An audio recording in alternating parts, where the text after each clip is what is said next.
Welcome to the Mayor's Show. Today is as important a show as we could ever put on here at the administration. I have with me our two guests here, our Director of Administration, Bill Cmorey. Bill, welcome. And to my left is the Manager of our Finance Officer, John Chaykowski. We're here to talk about the 2016 proposed budget. My budget is going to go in front of Council on December 7th here at the Council Chambers at the Township Building. I want to talk about that. A lot is going on. As most of you know, in 22 years, we, Council and I, have only raised taxes $21 in that complete time. Things have gotten, as we went along with loss assessments, with price of everything going up, health care, raises, everything, with all of the work that we have done in laying off people in the last few years that my previous three budgets reflect. Hopefully you get the opportunity to read them also. But we want to talk about that today because in this budget we are proposing a 1% EIT. That's earned income tax for people only that are working, and there's nothing on seniors, or there's nothing on, and we'll let the experts talk about that, but nothing on your Social Security or anything like that. I just want to make some statistics that are surprising to us and to me, and I think may be surprising to you. There's approximately 61,000 people in Bensalem, and of that, 42% live in apartments, and obviously the other are homeowners. So just bringing up to date on that, I think that's a big statistic. And I want to let you know that as we go along and talk about this budget, the emphasis on this budget is the police department. And that's because I have vowed that I would not cut down there. We've cut the administrative, and we'll start talking about that. And why don't we start with you, Bill, and talk a little bit about the cuts that we have made in the last few years and doubling up on people's jobs that they did 2 for 1. Sure. Yes, Mayor. I guess really the crux of our started back well before 2010. We always took a strong position with our budgets that we weren't we didn't want our directors to spend money just because it was in the budget. Your philosophy that you again made us follow throughout the years has been you only buy something and spend the money if it's absolutely necessary. We do not permit, and you do not permit, a use it or lose it philosophy. That has played well with the bond companies for our ratings, and when we want to borrow money to do capital projects, that's a key factor in why our bond rating is so high. Again, that's one of the key factors.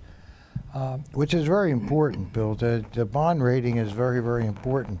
As in the past that we were able to borrow money, and there's so many things we had to talk about. And I hold your thought. We purchased a golf course. Did I want to be in business? Absolutely not. Did we want to save open space? Absolutely. Yeah. So there was a great need of dollars that were borrowed to make that happen. So, and that bond, that's what I'm talking about. If we didn't have that good bond rating, right, we'd have been paying twice as much in interest. So I apologize, but as we talk here, we can bring in things that are important. Yeah. One of the other things that you've done, again, is made each of the departments make us keep up to date with policies and procedures that are going to make our departments more efficient and are going to, again, help us control costs and insurances, be it health, property, workers' comp. If we're doing our jobs and we're our policies are up to date and current, that's going to significantly affect the cost of theirs. An example is our police department just got accredited. It's one of I think 100 communities. And I think it's going to be in the whole country, aren't they being nationally accredited? Yeah, they're in the process of being nationally accredited. Will be one of few in the state of Pennsylvania that will be nationally accredited. Yeah. So that accreditation helps keep our insurance costs down. And how does it do that? Well, look, every time you see it today, police officers, they make an arrest. Nobody's ever wrong. It's always the police officer's fault. So what happens? We get sued. Well, when you go to court, if you can show that your officers are up with current standards, training, they have proper supervision, that all reflects positively for the township when it comes to court. And you're talking about something that we're going to really get into, is why the first time we're going to have to raise these taxes after all these years of how things are accumulating, and the economy, just a whole myriad of things. But to keep the police up to date and to keep all that training, to keep all that, costs money. Absolutely. Thanks, Bill, and we'll come back to you. Let's switch over to our finance manager, John Chaykowski. John, bring us up to date on a lot of the things that are causing now this year for 2016's budget to us to put this tax, proposed tax on. Certainly, Mayor. So over the past, since 2008, the property assessments on the properties within the township have gone down. Businesses have sought it to receive an assessment reduction, which equates to less property taxes being generated for the township. Property taxes are one of the main streams of income for the township, but with the property assessment going down, obviously our tax basis is going down as well. Just as a point of reference, the average assessment value of our properties is around $37,000, which equates to around $400 a year in township taxes. Do that again. That's township tax. Correct. The average person is paying $400 in taxes. Right. So when you're getting your bill, we are the lowest on the totem pole. County is much more, and school district, obviously you all know that. Right. To educate the kids is way off. What are we, 10% of the dollar? I'm not sure exactly. I think we're around 8%. 8%. 8 cents of every dollar you're paying. County, school district, and us. We get 8 cents out of that dollar. Go ahead. And that's a good point, is that people feel that their taxes are continually increasing.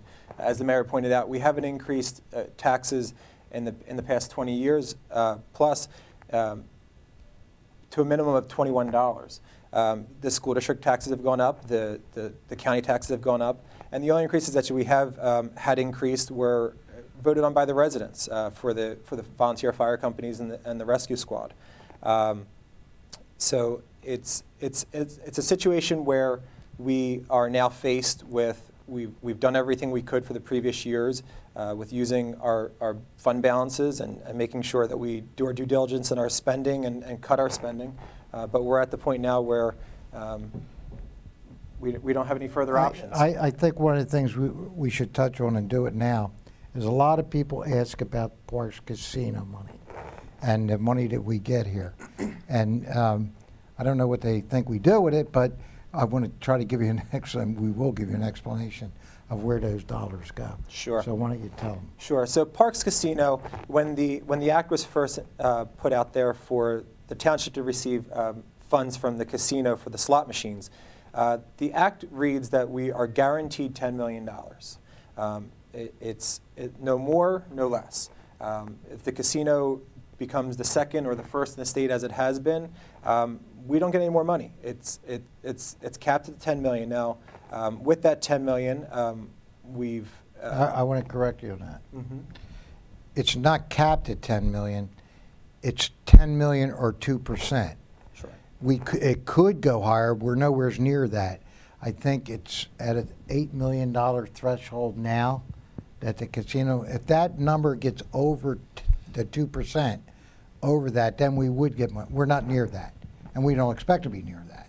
So I just want, the Sure. act does read that if it went way up and they made more money under those conditions that's written in the act, we would get a little more money out of above the 10 million. But that's not going to happen. It's not there now. Those numbers aren't there, and there doesn't look like anything in the future. Right. Thank you. We also receive about $1 million additional revenue in the table games since they've instituted the table games. So for all intents and purposes, we collect around $11 million a year from the casino.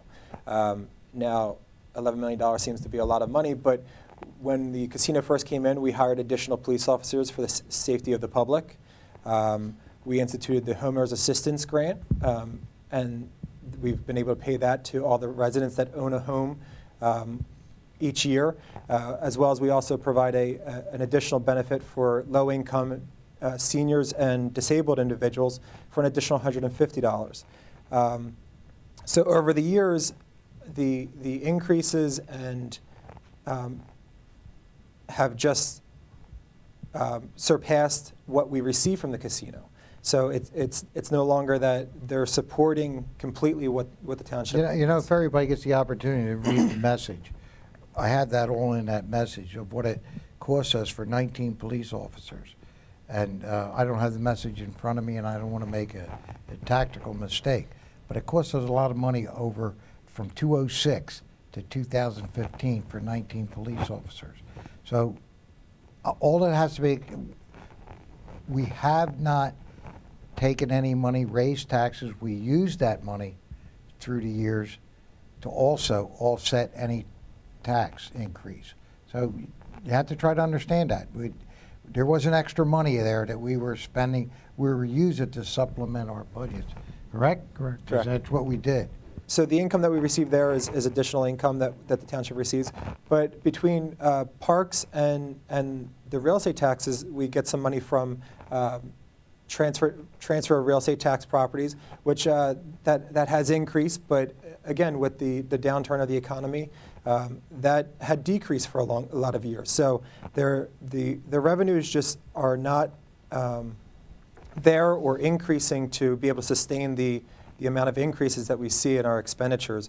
And as you know, as we've stated, we've tried to do our due diligence to make sure that we try and level fund our expenditures as much as possible, but there's just no stop in the increases that are out there for insurance costs and you know, fuel costs and everything that we need to survive here at the township. And contractual, we're contractual here with our departments.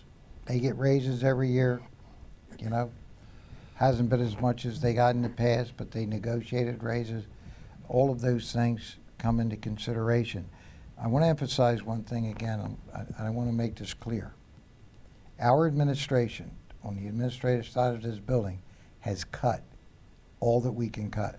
There's no cuts to run this administration. It's all on the police side. And again, we must insist on having what we have, the best police department, that these men and women are equipped, educated, and have everything they need. I don't know if you ever sit down and think of where we are located.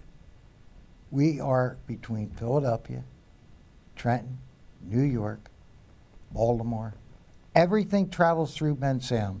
Turnpike exit, 2 I-95 exit, 2 rail lines, 3 major highways, Route 1, 13, State Road.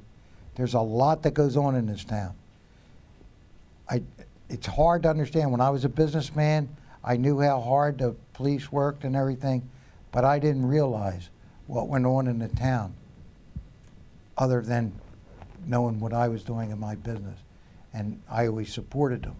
But now, when you're in my position and you get phone calls during the night, scary phone calls, things that are happening, that you want to be safe. And I can't say that enough, and it's where it's at. And to do that, it's costing us this money. The other cuts that you can make, I don't know. I don't know. I think we've done a phenomenal job. Bill, I don't know if you want to chime in here and say Well, some of the stuff that we need. I would like, again, just to add about some of the cuts. You've made many tough decisions over the years. We've eliminated 19 full-time people, again, on the administrative side of the building here.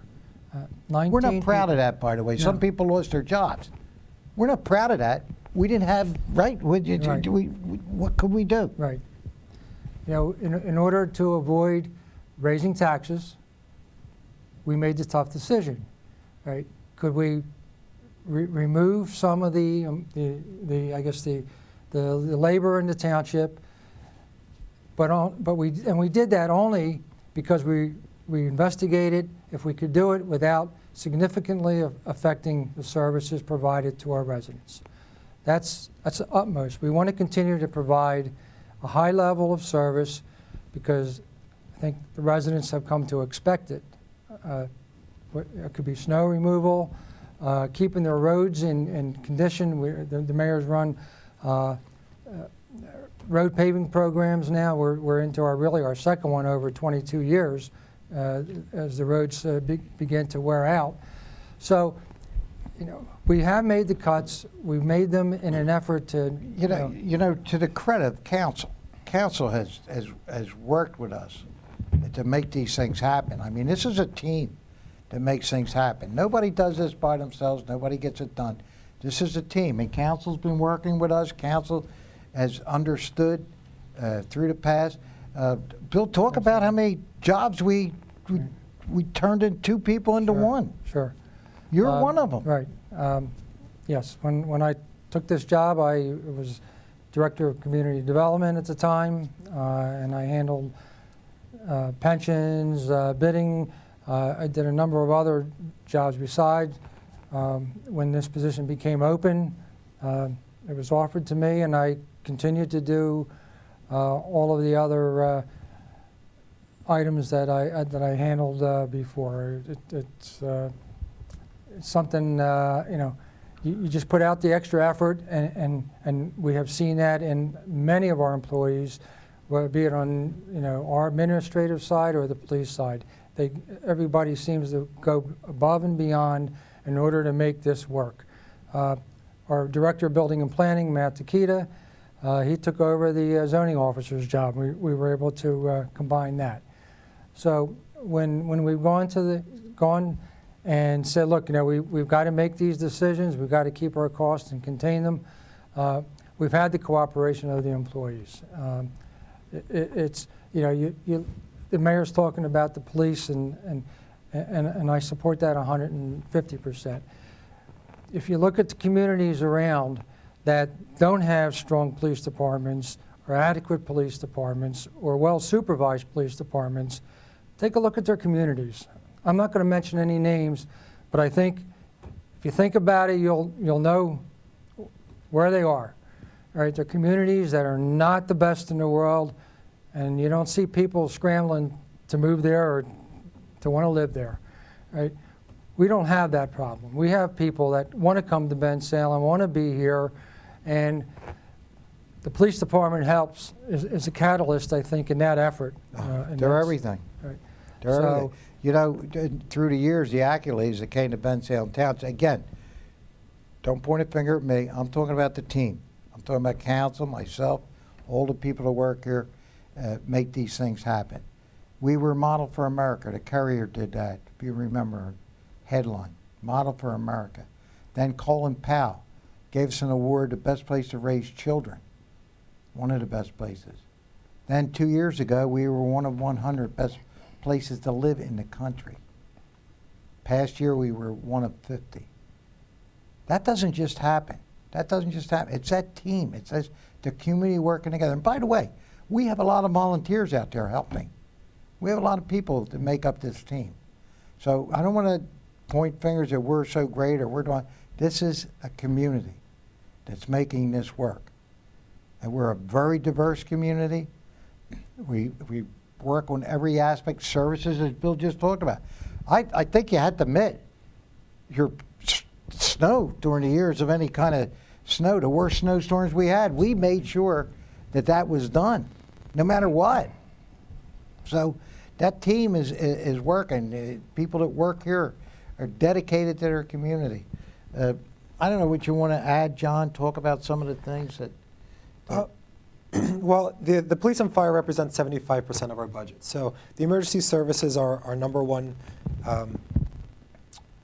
expense to the township, but it's to better the township. It's to provide that safety to the township. And while the fire does generate some revenue for it, for the township, but the safety and the welfare of the township is the main consideration, as you referenced. One way or another, that's going to continue.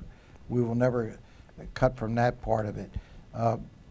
You know, he said 75% of the budget. You know what the rest of the budget does? Roads, grass, snow, lights, all of that other stuff. The other 25% has to come under that. So we're just trying to explain because we realize that a tax increase is very hard. It's hard on everybody. Everybody that works here. It's a difficult situation, but in my opinion, it's something that has to be done for the safety and welfare of this community. The earned income tax. Again, we've sat down, we've evaluated, where we are today, and we've looked at the options. The options are very, very limited. Obviously, one of them is to do what everybody else does, raise your property taxes. All right, well, that's, in our view, the least favorable option. As again, the mayor has said, we've avoided doing that over the course of 20 years, 22 years, not raising, with the exception of 1 mil at one point. But recognizing that real estate tax increases are probably the least fair of any of the tax increases. The other option would take the money from our trust fund. It's not a good idea. All right? If we take the money out of the trust, you're going to deplete the future financial security of this township. That money is there for emergencies, which we've already used it in the past because of some of the snows and the hurricanes that we've experienced, those storms. So it's been there as a crutch in the event we need to put out some extra money. It's there for capital projects, and it's there for the security and again, to ensure the financial viability of the township moving forward. Right? To take the money from that to pay for operational expenses, it just, again, is against all business sense. So, one of the things that myself and council did when I took office in 1994, January 94, the previous mayor, they had raised taxes. We took that out. It was 5 mils. And if you took that 5 mils and added up to today, it would be $58 million. We wouldn't be talking today about this. But for those 22 years, we kept our community without paying extra taxes. And myself and council are very proud of that. Mayor, one of the other things I think that we didn't mention is the homeowners assistance grant that comes from the casino money. To date, since that program was started, there's been $25 million given back to our homeowners. As far as we know, we're the only municipality in Pennsylvania that gives any money back out of the casino funds. Right? Again, something that is a good thing for our residents, for our homeowners, to get something back. The amount that they're given each year equates to roughly a 5 mil decrease in property tax, just short of 5 mils for that particular year when you get that $100 back. So again, there is a reduction in your millage. It's an indirect reduction. You know, you're still paying your property tax, but you're getting part of that back. All right, so that's something that I think needs to be said. And again, if the township didn't want to do this for the residents, that's $25 million more that would have been in the coffers. Probably not going to be sitting here again saying, here's what we need today. All right. The earned income tax, as it's being proposed, roughly 50% of the people that residents of Bensalem are already paying the earned income tax. There are three townships, Bensalem being one of them, that do not have an earned income tax. Falls and Makefield. Falls, right, and Lower Makefield. So if you work in Doylestown, if you work in Northampton Township, if you work now in Middletown, if you work Any in other one. any of the other communities up in Bucks County, Montgomery County, most of those communities have it, you're already paying it. So you're not going to be affected by this. Put a real estate tax in, it's going to hit you. Right? Seniors, you're not going to be affected unless you're working. If you're not working and you're on Social Security or just a pension, again, you're not going to be affected by the earned income tax. If you work in Philadelphia, you're not going to be affected by it. No, they Right. pay 3.5% in Philadelphia. So, And by the way, you mentioned that is we're looking into a lawsuit against the state of Pennsylvania because that's unfair taxation. That doesn't come back to Bensalem, that 1%. If we, in fact, council goes along and we put in the earned income tax, that's just not right. It's just not right. No. That money, those people vote here, they use our roads, they do everything here, and Philadelphia gets the whole tax. So it's something you think of. I like you said, Bill, the percentage of people, it's 50% already paying it. The whole state of Pennsylvania has 2,527 municipalities. Out of that 2,527, 104 do not have an earned income tax. That's the whole state of Pennsylvania. Mm. So I know a lot of people think that's the fairest way to go. I believe it is. And it's, again, it's about the police. This is about the police. To be able to keep a police department, number one, I believe, I know in the county, the state. Do you want to add anything else? To Bill's point, you know, the people that do work in the Middletowns and the Northamptons, right now that revenue, it's staying there. It's staying at those townships to help fund their road programs and their police departments. The money, with us implementing it here, the money will come back. It will help the township be able to fund these programs and these services to the township. And you know, it's off of our residents' hard-earned money that it should be benefiting the township in which they live. Okay. Anything else, Bill? no. Well, we're here to answer your question, obviously. And again, the meeting is December 7th here at the township at 7, I believe it's 7 o'clock. Yes. And we're trying our best to give you as much information and as much understanding as we can. So after, there'll be a scroll in there telling you how you can get in touch with us and what can be done. Until next time, everybody, God bless.